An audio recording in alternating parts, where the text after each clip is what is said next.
Imagine करो, एक shark, कोई भी शार्क नहीं, पर एक बस से भी बड़ा शार्क। ये कोई साइंस फिक्शन नहीं था, ये था मेगालोडॉन।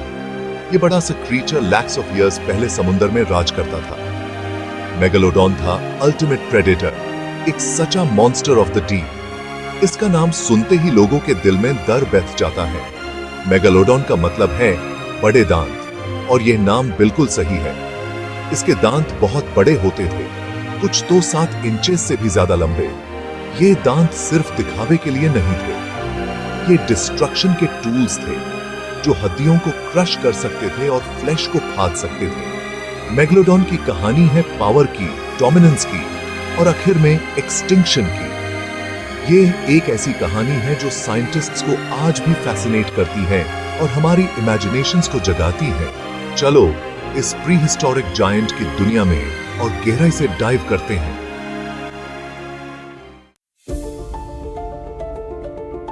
मेगालोडन पहली बार समुद्र में करीब 23 मिलियन ईयर्स पहले दिखा था। ये तो बहुत पहले की बात है, जब ह्यूमंस अर्थ पर चलते भी नहीं थे। इसके दांतों के फॉसिल्स पूरी दुनिया में माइल हैं। ये फॉसिल्स हमें बताते हैं कि मेगालोडॉन एक ग्लोबल प्रेडेटर था, जो दोनों हेमिस्फीयर्स के समुद्रों में राज करता था। साइंटिस्ट्स का मानना है कि मेगालोडॉन आज के ग्रेट व्हाइट शार्क का रिलेटिव था, लेकिन मेगालोडॉन बहुत बहुत ज्यादा बड़ा था। इसका closest living relative actually mako shark है, जो अपनी स्पीड और एजिलिटी के लिए जाना जाता है। ये मैसिव प्रेडेटर डोमिनेट करने के लिए इवॉल्व हुआ था। इसका बॉडी हंटिंग और किलिंग के लिए परफेक्टली अडेप्ट था। इसका rain of terror lakhs of years तक चला। मेगालोडन शार्क्स में एक जायंट था। इमेजिन करो, एक क्रीचर जो ग्रेट व्हाइट शार्क से 3 गुना ज्यादा लंबा हो। साइंटिस्ट्स का एस्टिमेट है कि मेगालोडन 60 फीट तक लंबा हो सकता था। यह तो एक स्कूल बस से भी ज्यादा लंबा है। इसके जॉज बहुत मैसिव थे, इतने वाइड ओपन होठ थे कि एक छोटी कर को पूरा निगल जाए। और इसका बाइट इनक्रेडिबली पावरफुल था। एस्टिमेट है कि किसी भी जाने एनिमल से ज्यादा स्ट्रॉन्ग। एक ही बाइट में मेगालोडॉन एक व्हेल की स्कल को क्रश कर सकता था। इसका बॉडी स्ट्रीमलाइंड और मस्कुलर था, पानी में स्पीड और एजिलिटी के लिए बना हुआ।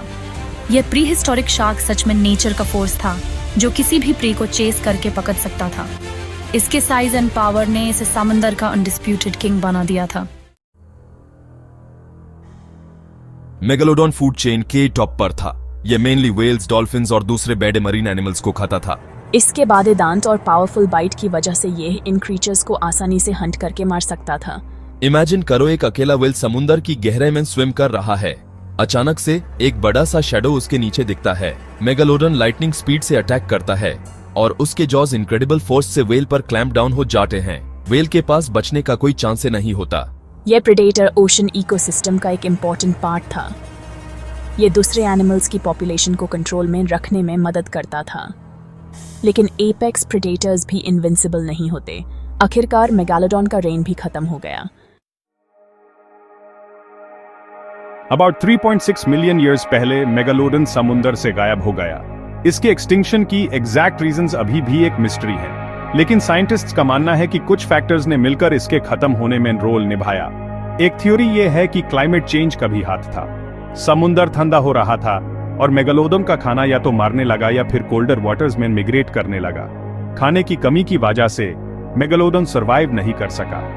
दूसरी थ्योरी यह है कि दूसरे प्रेडेटर्स से कंपटीशन, जैसे कि आज के किलर व्हेल्स के एंसेस्टर्स, ने भी इसके डिक्लाइन में कंट्रीब्यूट किया होगा। रीजन कुछ भी रहा हो, मेगालोडॉन का एक्सटिंक्शन एक एरा के खत्म होने का साइन था। समुद्र का अल्टीमेट प्रेडेटर अब नहीं रहा। वैसे तो मेगालोडॉन चला गया, लेकिन उसकी कहानी आज भी जिंदा है। उसके बड़े दांत और पावरफुल जॉज आज भी ह्यूमन फैसिनेट करते हैं। ये pre historic giant human nature की इनक्रेडिबल पावर और अर्थ पर लाइफ की एवर चेंजिंग हिस्ट्री की याद दिलाता है।